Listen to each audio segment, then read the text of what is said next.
आई आई तेरी याद आई। जी हाँ, सही सुना आपने। लंबे समय के बाद कांग्रेस के पूर्व प्रदेश अध्यक्ष राजेश ठाकुर को बोकारो की याद आ ही गई। आई आई आई तेरी याद आई। सोशल साइट पर राजेश ठाकुर के एक पोस्ट ने पूरे जिले में मचा दी है सनसनी। आई आई आई तेरी याद आई। सही सुना आपने। हमने पहले ही कहा था कि जो लोग कश्मीर जाएंगे वही बोकारो विधानसभा का टिकट पाएंगे।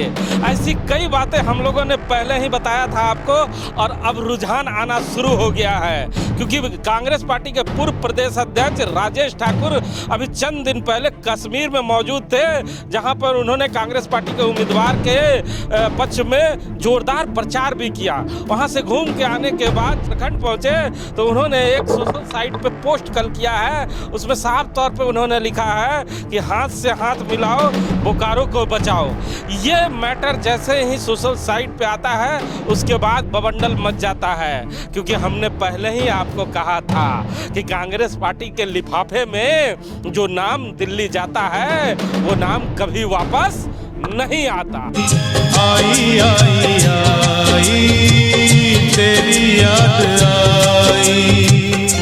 जी हाँ, आप समझ चुके होंगे कि आखिर मैं क्या कहना चाह रहा हूँ। हमारे साथ बात करने के लिए राम नारायण शर्मा हैं। शर्मा जी, क्या माना जाए, बोकारो में राजेश ठाकुर के जो शुभचिंतक हैं उन्होंने एक मैसेज के माध्यम से उन्हें समझाने का प्रयास किया है कि साहब अब तैयार हो जाए, क्योंकि बोकारो को बचाना है। 4 सालों के बाद ही याद आई, लेकिन आ गई बोकारो विधानसभा की याद।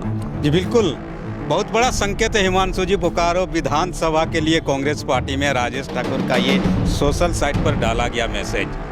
ऐसे ही कोई इस तरह के मैसेज नहीं डालता, और राजेश ठाकुर जब प्रदेश अध्यक्ष थे उससे पहले भी पार्टी में लंबे समय से जुड़े। इस तरह के कहा जाता है कि संवेदनापूर्ण पोस्ट कभी उन्होंने नहीं डाला, तो अब इस पोस्ट को लेकर एक तरह से पूरे जिले में और खुद कांग्रेस पार्टी में सनसनी सी मच गई कि अचानक से ये कौन सा नया गुल खिलाया गया है।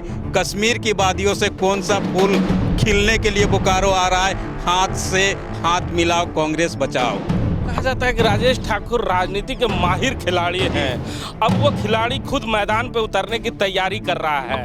ये संकेत मात्र है कि जो सूत्रों के हवाले से लगातार खबरें आ रही थी कि इस बार बोकारो विधानसभा से कांग्रेस पार्टी के उम्मीदवार भी हो सकते हैं राजेश ठाकुर। नहीं, सूत्र की तो बिल्कुल सही बात कही जा रही है कि कांग्रेस पार्टी में मुझे सबसे आश्चर्यजनक चीज़ ये लग रहा है हिमांशु जी, ये जो 26 लोग चुनावी मोरी पहनने की तैयारी में बोकारो विधानसभा में जुटे हुए हैं, उनका क्या होगा अगर इस मैसेज का वही अर्थ है जिसकी सूत्र बता रहे हैं कि इसके पीछे कई मायने हैं। और अचानक से राजेश ठाकुर ने कश्मीर की वादियों से ऐसा पोस्ट नहीं छोड़ा होगा, तो कश्मीर की वादियों से छोड़े गए इस पोस्ट का बोकारो विधानसभा में कुछ न कुछ मायने हैं, और वो मायना साफ साफ अब नजर आने लगा है कि बोकारो में आने वाले समय में कांग्रेस क्या कुछ कर सकती है। अगर राजेश ठाकुर बोकारो विधानसभा से इच्छा भी जताते हैं तो उनके लिए ये 26 लोग कांटे नहीं बन जाएंगे।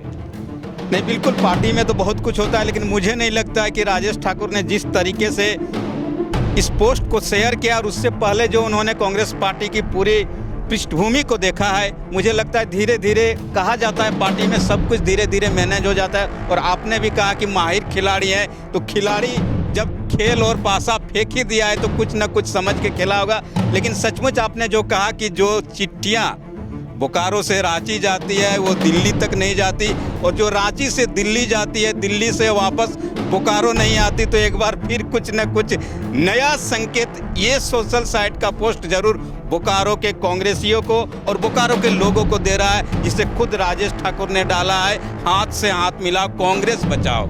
इसके पहले भी लोकसभा में खूब चर्चाएं हुई थी कि राजेश ठाकुर धनबाद लोकसभा के प्रत्याशी हो सकते हैं, लेकिन उन्होंने सोशल साइट से कोई भी इस तरह की हरकत नहीं की थी। लेकिन लंबे समय के बाद उन्होंने ये पोस्ट डालकर अपने शुभचिंतकों को एक मैसेज जरूर भेज दिया है कि उनकी तैयारी लगती है पूरी हो चुकी है। नहीं, बिल्कुल, अगर राजेश ठाकुर को पोस्ट करना ही होता तो पूर्व प्रदेश अध्यक्ष थे, वे साफ साफ कहते कि हाथ से हाथ मिलाओ, झारखंड बचाओ।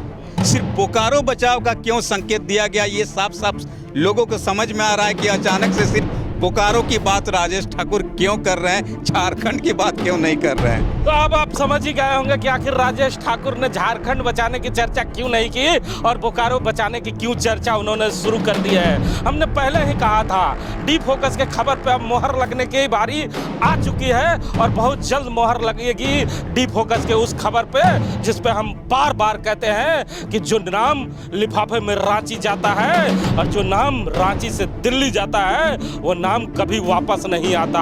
ये कांग्रेस पार्टी का इतिहास है जो पिछले विधानसभा में देखने को मिला था, जो पिछले लोकसभा में देखने को मिला था, जो कांग्रेस के जिला अध्यक्ष जब नियुक्त हो रहे थे तब देखने को मिला था। कांग्रेस पार्टी का इतिहास है कि जो नाम लिफाफे में बंद होकर दिल्ली दरबार में जाते हैं वो नाम वहीं रह जाते हैं और दिल्ली दरबार से एक नया नाम आता है जो सबको चौंका देता है।